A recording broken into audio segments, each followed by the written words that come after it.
What's up, guys? It's your girl Phylly and I'm back with another video. Okay, remember I told you guys that I did a video on Judge Ross once I found out he would be the judge handling Tim Norman's trial. Well, I located it and I'm going to re-upload it for you guys. It was originally dropped in December of 2020. Now, I made a mistake earlier and said that he was appointed by President Trump. He was actually appointed by President Barack Obama. So I stand corrected. He was appointed and nominated by President Barack Obama. All right, enjoy this video. Thank you.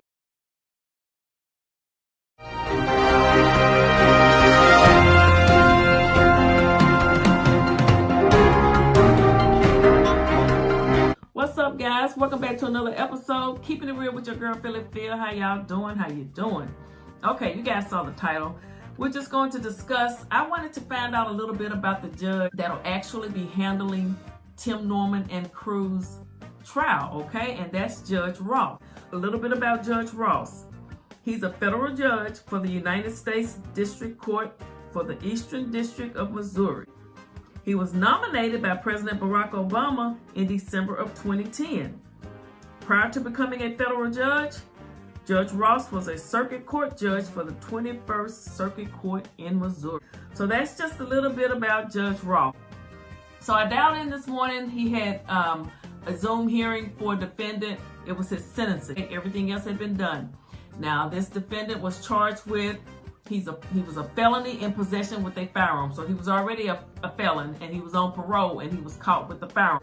So the judge just went over all the preliminaries and made sure the defendant understood the Zoom calls and all that good stuff. And then he told him that, this was sentencing and his sentencing would be based on determining a guideline range for the punishment. And he told him that this is done by determining a total offense level and criminal history scoring category. He said, as well as any prior record of criminal convictions. He said, and from that, he gets his guideline range of punishment. So we know that Tim and Phyl has a prior history. So that's one strike against him already. Tim served 10.5 years. Phyl's been locked up. Wally, I'm not sure if he actually has a criminal history, but hey, I'm sure if they dig into some of his insurance policies, you just never know. And Terica, I think was arrested for something, but it was minor. So then Judge Ross said that there's an advisory committee that gives guidance to the court, but that the court does not have to follow those guidelines, the guidance as far as giving out the sentence. And then he said that there were certain factors that are also considered when handing down a sentence. And he said that there's a series of factors. One being the nature and circumstance of the offense, and that the defendant pled guilty to the crime, as well as the history and characteristics of the defendant. So, history and characteristics of the defendant. Tim, he did time for, 10.5 years? Phyl. So, I don't know, guys. What do you all think? Let me know in the comment section. That's something that'll be going against them right there. The judge also said that he wanted to make sure that there was no issues with anything. He wanted to make sure that the defendant understood everything. He then told him that his total offense level of this case, the judge found it to be at a 19. And the judge said that the defendant had a criminal history score of a 7. And that put him at a criminal history category of a 4. Yeah, he was throwing out a lot of numbers. I was trying to keep up. He then said the guidance range for this crime was 46 to 57 months, guys.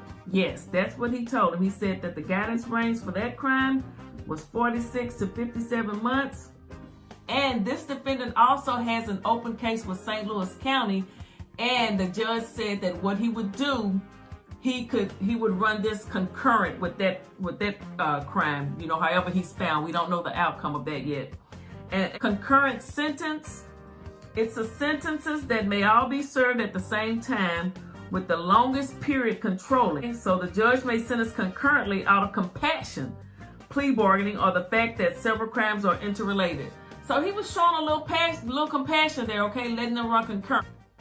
So that was pretty much it with that case. He gave him 46 months, the minimum, and told him that it could run concurrent. So what I did, I wanted to look up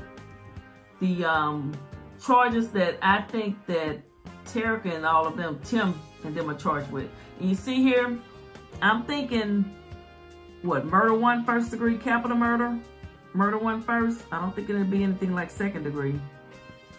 For Travell and Tim, you know, I don't know what they're gonna do with Terica, but it looks like it's life, no parole, you know, that we know they're not gonna get the death penalty, and that's 100%. This is all I can find on that.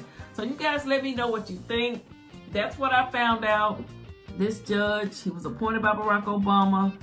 He seems to go pretty much by the book, but he did show a little compassion for this defendant today in that sentence. All right, guys, thank you guys for watching. I hope this was helpful to you.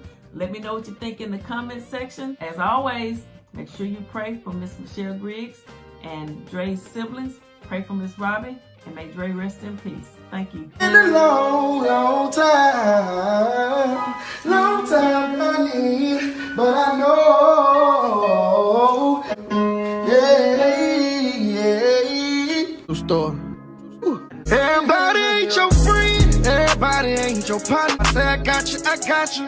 Well, just hold it down and keep it solid. And when you're not around, I protect your name, I won't talk about you. Everybody ain't your friend.